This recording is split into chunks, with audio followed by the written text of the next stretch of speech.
Committee సభ్యులు, జిల్లా party అధ్యక్షులు, అదేవిధంగా వివిధ జిల్లాల నుంచి విచ్చేసిన ముఖ్య నాయకులందరితో కలిపి నియోజకవర్గాల ఇన్ఛార్జీలు, మాజీ ఎమ్మెల్యేలు, మాజీ మంత్రులు అందరితో కలిపి విస్తృత స్థాయి సమావేశం, చాలా హై లెవెల్ మీటింగ్, చాలా డీటెయిల్గా జరిగింది. తెలంగాణ కోసం జరిగిన త్యాగాలు, తెలంగాణ కోసం చేసిన పోరాటాలు ఇవేవి నిష్ఫలం కావద్దు అంటే, ప్రజల త్యాగాలు వృధా కావద్దు అంటే ఈ ప్రభుత్వాన్ని ఎండగట్టాల్సిన బాధ్యత ఖచ్చితంగా ఉన్నది అని చెప్పి కూడా సమావేశంలో అభిప్రాయం వ్యక్తమైంది. కాకపోతే కేవలం రైతు సమస్యలే కాకుండా కార్మిక వర్గాల సమస్యలు ఉన్నాయి. ఇప్పుడు మహిళా దినోత్సవం రాబోతా ఉన్నది. మరి మహిళల్ని ఈ ప్రభుత్వం చేసిన మోసం, జనగణన కులగణన పేరుతో బీసీలను ఈ ప్రభుత్వం వంచిన విషయం, ఇవన్నీ కూడా చర్చకు వచ్చినాయి. అందుకే కొన్ని చెప్పాను, కొన్ని చెప్పలేదు. కానీ చాలా విషయాలు, దాదాపు 30 మంది వక్తలు మాట్లాడారు, 4.5 గంటల సమావేశం. కాబట్టి మీరు అర్థం చేసుకోవచ్చు, రాష్ట్రంలో బహుశా ఈరోజు మీ పేపర్లో రాని సమస్యలు కూడా అక్కడ చర్చకు వచ్చినాయి. కాబట్టి అన్ని విషయాలు కూడా కూలంకషంగా మాట్లాడడం జరిగింది.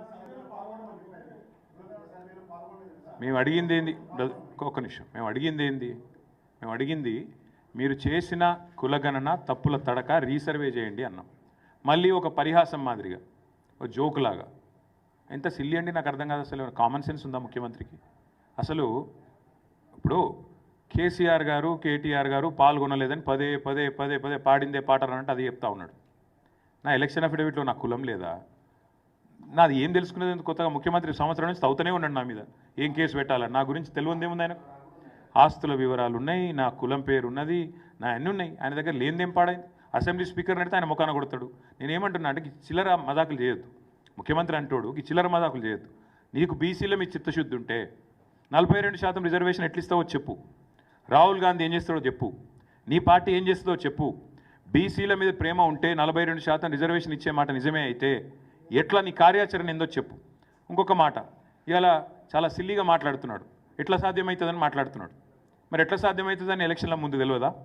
కామారెడ్డి డిక్లరేషన్లో సిద్ధరామయ్య గారితో చెప్పించేటప్పుడు ఎట్లా సాధ్యమవుతుందని సోయలేదు ఆ రోజు? అంటే ఓట్ల కోసం ఏదైనా మాట్లాడచ్చు, బీసీలను మోసం చేయొచ్చు. ఇవాళ గద్దెనెక్కి కూర్చున్న తర్వాత మాత్రం ఎట్లా సాధ్యమవుతుంది? పార్టీ పరంగిస్తా. కాబట్టి ఇవన్నీ కూడా సమాజం మొత్తం గమనిస్తూ ఉన్నది. మేము ఒక్కరమే కాదు కదా బ్రదర్, రాష్ట్రంలో బీసీ సంఘాలు నిర్ద్వందంగా తిరస్కరించినారు ఈ జనగణన కులగణన తప్పు అని. మరి ముఖ్యమంత్రి గారి సమాధానం చెప్పమనండి. చెప్పకుండా ఈ పిచ్చి మాటలు.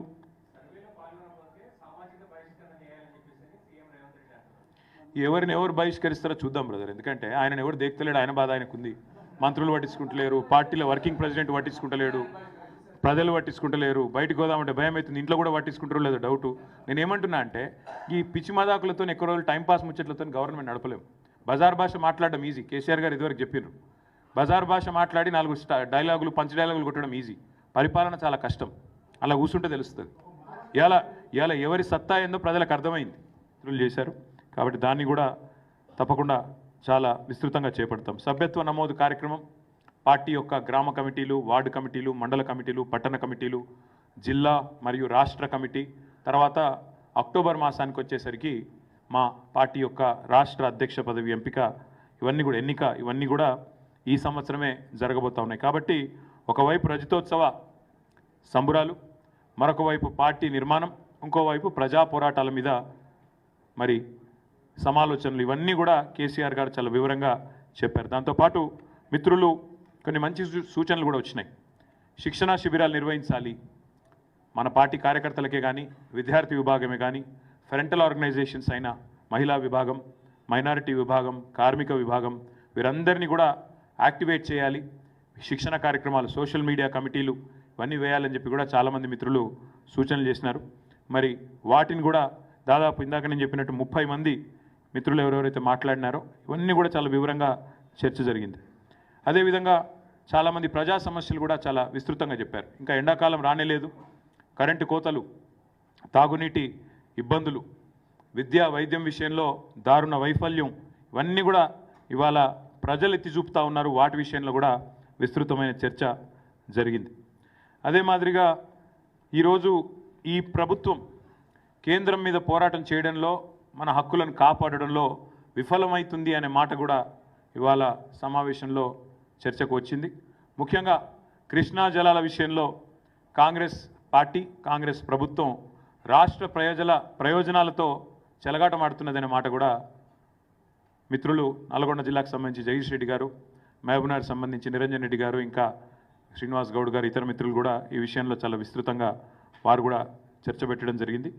ఈ అంశంలో కూడా ఖచ్చితంగా కృష్ణా జలాల విషయంలో తెలంగాణకు గనక ఈ కాంగ్రెస్ ప్రభుత్వం అన్యాయం చేసేదానికి ఇదే మాదిరిగా ప్రేక్షక పాత్ర వహిస్తూ కేంద్రం మీద పోరాటానికి నడుము బిగించకపోతే మా పార్టీ తరఫున తప్పకుండా కార్యాచరణ కూడా రూపొందిస్తాం, పోరాటాలు కూడా చేస్తాం. అట్లాగే ఇవాళ ఈ రాష్ట్రంలో ఒక విచిత్రమైన పరిస్థితి కనబడుతూ ఉంది. ఎందుకంటే 8 మంది బీజేపీ పార్లమెంట్ సభ్యులు ఉన్నప్పటికీ 8 పైసలు కూడా మనకు బడ్జెట్లో వచ్చిన పరిస్థితి లేదు. 8 మంది బీజేపీ, 8 మంది కాంగ్రెస్, 2 పార్టీల ఎంపీలు ఉన్నప్పటికీ రాష్ట్రానికి దక్కింది మాత్రం గుండు సున్నా అనే విషయం కూడా చర్చకు వచ్చింది. ఏ రకంగా ఇవాళ ఆంధ్రప్రదేశ్లో 16 మంది ఎంపీలతో అక్కడ కేంద్రంలో భాగస్వాములుగా ఉన్న టీడీపీ వాళ్ళకి ఏ రకంగా లాభం జరుగుతున్నది, ఇవన్నీ కూడా చర్చకు వచ్చినాయి. ఏ రకంగా తెలంగాణ ప్రజలు కూడా తమ పాత్ర, బీఆర్ఎస్ అనే పార్టీ తమ ఇంటి పార్టీ ఢిల్లీలో ఉంటే ఖచ్చితంగా ఈ హక్కులను సాధించే దానిలో కానీ, పోరాటం చేసే దానిలో కానీ, కేంద్రం మెడల్ వంచే దానిలో కానీ ఏ రకంగా గతంలో పోరాడింది మీరు చూసినారు. తప్పకుండా ఆ విషయంలో కూడా విస్తృతమైన చర్చ కూడా జరిగింది. ఇంకా చాలా విషయాలు చర్చించడం జరిగింది. కానీ ముఖ్యంగా నేను చెప్పాలనుకున్నది ఈ మెంబర్షిప్ డ్రైవ్, సంస్థాగత నిర్మాణం ఈ సంవత్సరం ఉంటుంది, పార్టీ కమిటీల నిర్మాణం ఉంటుంది, బ్రహ్మాండంగా రజతోత్సవ సంబురాల నిర్వహణ ఉంటుంది, ప్రజా పోరాటాలు కూడా, ప్రజా సమస్యల మీద పోరాటాలు కూడా ఉంటాయి. మధ్యలో ఎన్నికలు వచ్చినాయి అనుకోండి, స్థానిక ఎన్నికలు, సాంస్థిక సంస్థల ఎన్నికలు వస్తే వాటిని కూడా, అందుకే this year is going to be very busy for BRS. Will be a very very busy year. వచ్చే ఏప్రిల్ 27 దాకా, అంటే 2026 ఏప్రిల్ 27 దాకా కూడా విస్తృతమైన కార్యక్రమాలు నిర్వహిస్తాం. సంస్థాగతంగా నిర్మాణం చేసుకుంటూనే మరి ముందుకు సాగుతాం. మిగతా విషయాలన్నీ కూడా రాబోయే 4-5 రోజుల్లో పెద్దలు కేసీఆర్ గారు నిర్ణయించిన తర్వాత కమిటీలు, వివిధ బృందాలు ఎవరెవరు ఏం పని చేయబోతూ ఉన్నారు, ఏ రకంగా ఈ రజతోత్సవ నిర్వహణలో పాల్పంచుకోబోతూ ఉన్నారు, సంస్థాగత నిర్మాణంలో ఏ రకంగా మరి ఎప్పుడు మెంబర్షిప్ డ్రైవ్ స్టార్ట్ చేస్తాం, ఇవన్నీ కూడా వివరంగా. అల్టిమేట్గా ఈ సమావేశంలో కేసీఆర్ గారు ఒకటే మాట చెప్పారు, అది చెప్పి నేను ముగిస్తాను. పార్టీలు గెలుస్తుంటాయి, ఓడిపోతుంటాయి. ప్రజాస్వామ్యంలో ప్రజలు గెలవాలి, తెలంగాణ సమాజం గెలవాలి. ఇది మా ఆలోచన విధానం. ఇది బీఆర్ఎస్ యొక్క ఈరోజు సమావేశం యొక్క సారాంశం. Thank you. వాళ్ళు అసెంబ్లీ పెట్టడానికి భయపడుతున్నారు బ్రదర్. ఇప్పుడు దాని గురించి అసెంబ్లీ పెడతానికే భయపడుతున్నారు కదా.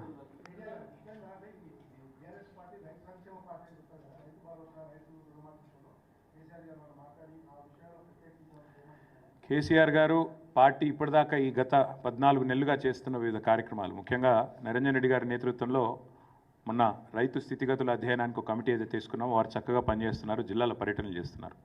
ఇంకోవైపు రైతు దీక్షల